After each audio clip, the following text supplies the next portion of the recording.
ყულევის ტერმინალი არა, ესე იგი უნდა ხაზი გაუწვათ ქარხანა სანქცირებული თანაც პრინციპში არის ისე სანქცირებული, რომ გამოსავალს უტოვებს ქარხანას პრაქტიკულად, იმიტომ რომ მისცემული აქვს 6 თვიანი ვადა საიმისოდ, რომ ჩაანაცვლოს მთლიანად რუსული ნავთობი და გადავიდეს სხვა წყაროზე. სხვათა შორის მანამდე ქარხნის მფლობელები აცხადებდნენ, რომ აპირებდნენ ვიდრე გამოცხადებული იყო ეს სანქციები, აპირებდნენ თურქმენეთის ან ყაზახეთის ნავთობზე გადასვლას. ეს საინტერესო მომენტია, იმიტომ რომ თითქოს და ყველაზე მარტივი უნდა იყოს გადასვლა აზერბაიჯანის ნავთობზე. მოგეხსენებათ, იქ არის ბაქო-თბილისის სუფსა დაუკვირთავი ნავთობსადენია, რომელთაც ძალიან მარტივად შეიძლება მოწოდება ნავთობის ქარხნისთვის, მაგრამ საქმე იმაში მდგომარეობს, რომ ტექნოლოგიურად ეს ისე აწყობილი, რომ გათვლილია რუსული მარკის ნავთობზე, იურალსზე. ეს არის დიდი კითხვა, იმთავითვე, როდესაც დაიწყეს ამ პროექტის განხორციელება, ინვესტორებმა ძალიან კარგად იცოდნენ, რომ რუსეთის ნავთობი არის ტოქსიკური. და ადრე თუ გვიან ის მოხდებოდა სანქციების ქვეშ, რატო გადაწყვიტეს მაინც და მაინც ამ ტექნოლოგიური ხაზის აწყობა რუსულ ნავთობზე ანგარიშით, ეს არის ძალიან დიდი კითხვა. მეტადრე რომ როგორც აცხადებდნენ ინვესტორები, დაფინანსებული იყო ეს პროექტი ქართული ბანკების მიერ. სინდიფიცირებული ეგრეთ წოდებული სესხი თითქოს გაფრუმდა და ასე შემდეგ. ყოველ შემთხვევაში, ეხლა აქვთ შესაძლებლობა რომ 6 თვეში ეს პრობლემა აღმოფხრან, მაგრამ ეს არ არის მხოლოდ ქართლის პრობლემა, ეს არის ქვეყნის პრობლემაც. რატო? იმიტომ რომ მიუხედავად იმისა, რომ ჩვენ პრაქტიკულად, ძალიან დაბალ დონეზე გვაქვს ურთიერთობები ევროკავშირთან, ევროპული ინსტიტუტები აგრძელებენ საქართველოს დაფინანსებას, მათ შორის ევროპის რეკონსტრუქციის და განვითარების ბანკი, საინვესტიციო ბანკი ევროპის, მაგალითად ეს ბოლო გადაწყვეტილება რაც იქნა მიღებული, ეს არის დაფინანსება ჩქაროსნული გზის თბილისიდან ვიდრე წითელ ხიდამდე.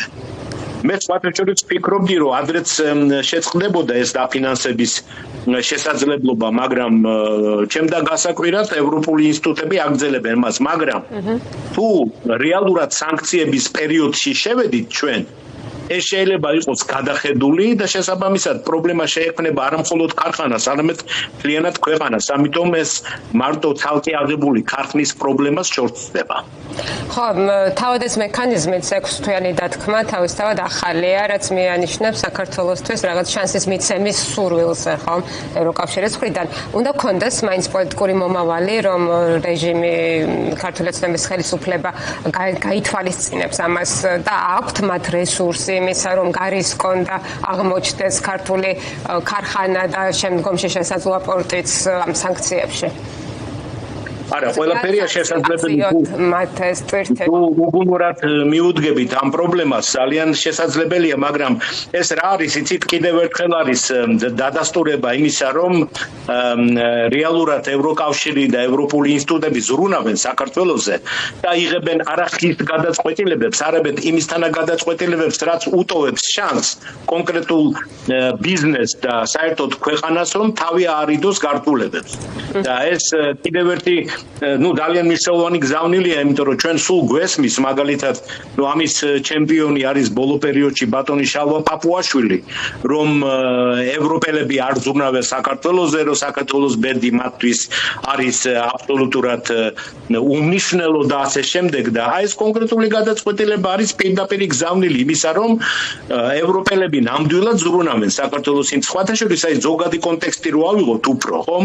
ეს ბარბაროსული ომი, მისი აქტიური ფაზა დაიწყო 22 წელს, 24 თებერვალს, მაგრამ ვიდრე მანამდეც ყირიმის ანექსიიდან პრაქტიკულად ეს ლატენტური ომი მიმდინარეობდა რუსეთის მიერ წარმოებული უკრაინის წინააღმდეგ და უკვე იყო ნათელი, რომ რუსული ბიზნესი და რუსული ბაზარი ხდებოდა ტოქსიკური. შესაბამისად, საქართველოს ხელისუფლებას ჰქონდა ბევრი დრო საიმისოდ, რომ შეემცირებინა საკუთარი დამოკიდებულების ხარისხი რუსეთის ბაზართან, მაგრამ ჩვენ ეს ვერ ვიხილეთ, როგორც იყო მეორე ადგილზე ჩვენ სავაჭრო პარტნიორების სიაში რუსეთი, ასევე რჩება თურქეთის შემდეგ. და ეს ამან მიგვიყვანა იმ ვითარებამდე, სადამდეც მიგვიყვანა და ეხლა არის უკვე საგანგებო ზომები მისაღები მოხმები, რომ არ დაზიანდეს არც კონკრეტული ბიზნესი, რომელიც ყვათაშორის ანუ მისმა მოქმედებამ რეალურად გამოასწორა საქართველოს საგარეო ვაჭრობის ბალანსი.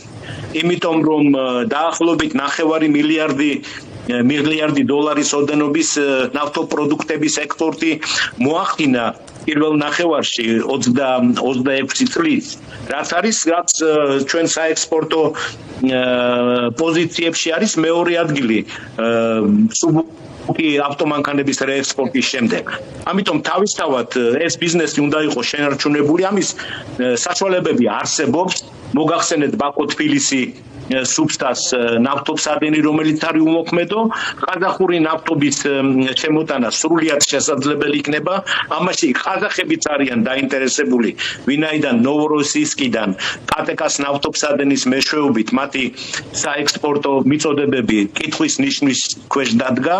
უკრაინელი დრონების მოქმედების და გამო შესაბამისად მათთვისაც იქნება კარგი გამოსავალი. უბრალოდ სწრაფი მოქმედება ეხლა საჭირო, რომ ჩვენ ამ ვითარებიდან ასე ვთქვათ გამოვიდეთ, მაგრამ ეს არის ცალკე აღებული შემთხვევა, რომელიც შემდგომშიც ჩვენ შევეჯახებით ამ პრობლემებს, იმიტომ რომ თქვენ თქვით ეხლა ინტერრაოს პრობლემა, ამას სხვა პრობლემებიც მოყვება, იმიტომ რომ ზოგადად რუსეთი არის დასანქცირებული და 21 პაკეტია უკვე ძალაში და 22-ზე მუშაობენ ევროპელები. ეს იმას ნიშნავს, რომ ომის აქტიური ფაზის დაწყების შემდეგ ყოველ 60-70 დღეში ერთი პაკეტი, ახალი პაკეტი არის მიღებული ევროკავშირის მიერ.